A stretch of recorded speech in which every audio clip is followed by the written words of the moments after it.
Hello guys! It's been a while I haven't posted a video of my recipes. So today is Wednesday. I have my afternoon shift. So this morning for lunch, I decided to cook carbonara. It's an Italian typical pasta. It's a very simple recipe with few ingredients. So it's like 3 to 4, maximum 4 ingredients. And it becomes a very creamy. I will make a very creamy carbonara. Come on, let's start the recipe. Here I have jowl bacon. I have 3 pieces, so this is 300-400 grams for 6 people. We are 6 in the house. I have my parents in the house, so me, my husband, our 2 kids, and my parents, so we are 6. I cut the jowl bacon not too small. That's my dog. Like this.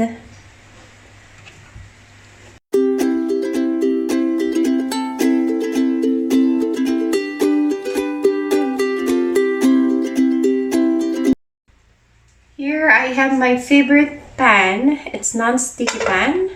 So I put the bacon. Turn on the fire and wait until it will cook. It becomes crispy. We have also 6 eggs. Here I need only the egg yolks, so I separate the egg yolks from the egg whites.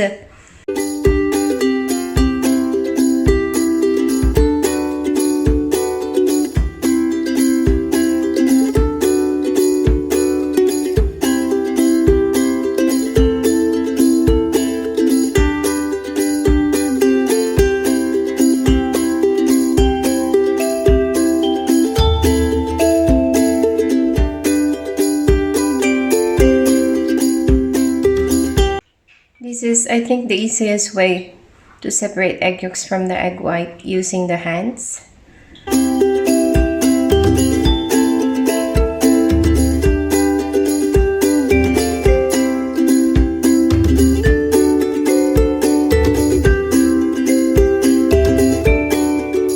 Guys, I use Parmigiano Reggiano. It's the Parmesan cheese. I use 160 grams of Parmigiano Reggiano.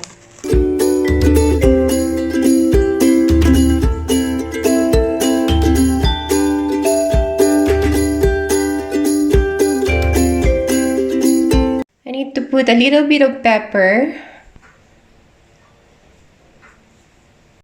Mix with spatula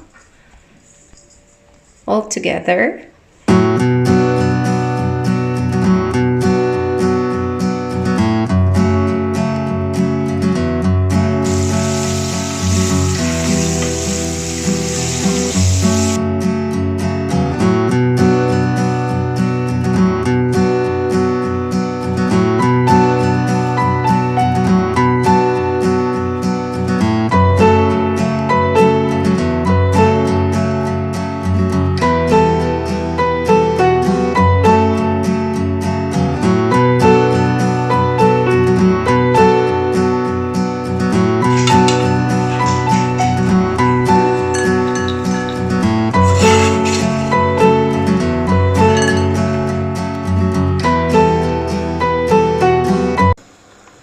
Guys, this is the pasta I use to make carbonara. It's Barilla Tortiglioni.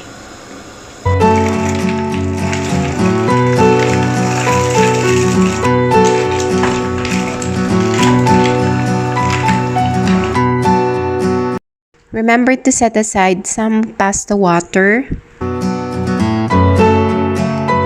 and add it to egg yolk mixture. Mix until it forms a smooth cream.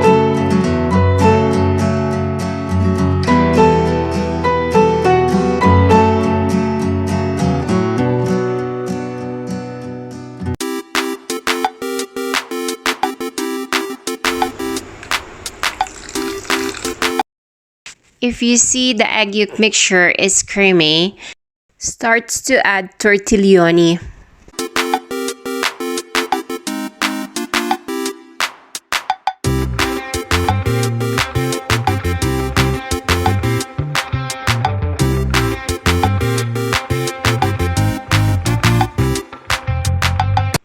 Add crispy jolts to tortiglioni.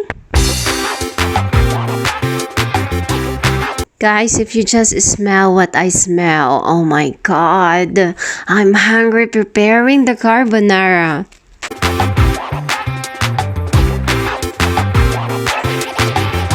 It's plating time!